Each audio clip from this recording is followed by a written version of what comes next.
I'm Ben with the BTC Sessions, and this is your bullish bit brought to you by CoinMiles.io, the best place to earn Bitcoin rewards when you spend your filthy fiat online. If you're not using it, you are leaving sats on the table, shop online, or get gift cards for all your favorite vendors, including retail, travel, apparel, home supplies, groceries, and more. Hit the link below and earn 25,000 sats just for signing up.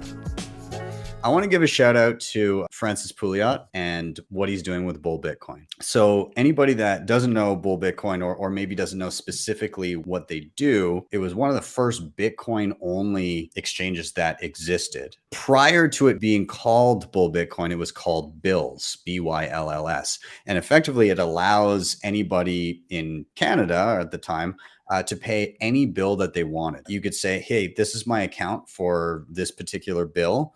And I'd like to pay this amount on it. And they would just say, okay, here's a Bitcoin QR code, scan it and pay that amount, and we'll handle the rest. And your bill is paid within 24 to 48 hours. But then he went and he did all this stuff like adding Lightning, Liquid, adding all of these different things. He also was the first exchange to implement CoinJoin as a privacy feature anytime you send coins to them. So in this post here, he said, Bull Bitcoin started as the world's first Bitcoin bill payment business. 10 years later, thousands of Canadians use their services each month for everyday payments, privacy focused, extreme speed, instant exchange rates, Lightning enabled.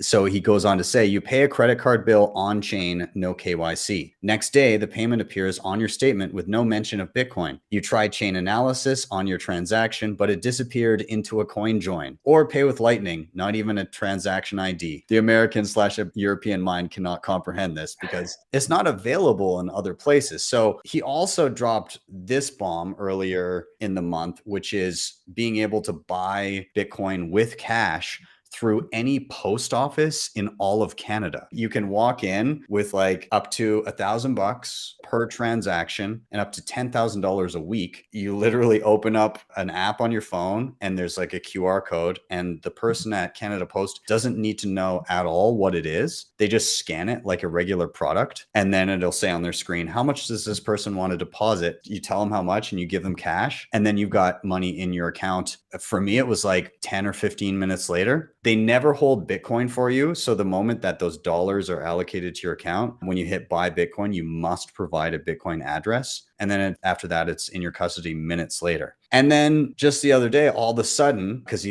Francis is in Costa Rica now, Bull Bitcoin is now all over Costa Rica, and you can just go anywhere. And they've integrated with this kind of national payment through the cell phone kind of thing. All you need to do to send somebody money in the native currency is you use Bull Bitcoin, you type in the person's mobile number, and then you send a Lightning payment. And that person will get Costa Rican colones into their account in seconds. And then beyond this, the other thing that I want to give a tip of the hat to was he did a talk at the Canadian Bitcoin conference talking about kind of the infrastructure he wants to build around a mobile Bitcoin app for Bull Bitcoin, which would effectively be the same rails that they have for funding an account, but never having custody of the Bitcoin. Because when you hit the buy Bitcoin button, it would just show up as a Bitcoin balance in the app, but the app is actually self-custody, but it's kind of blurring those lines because the dollars are in the custody of Bull Bitcoin, but the second you hit buy,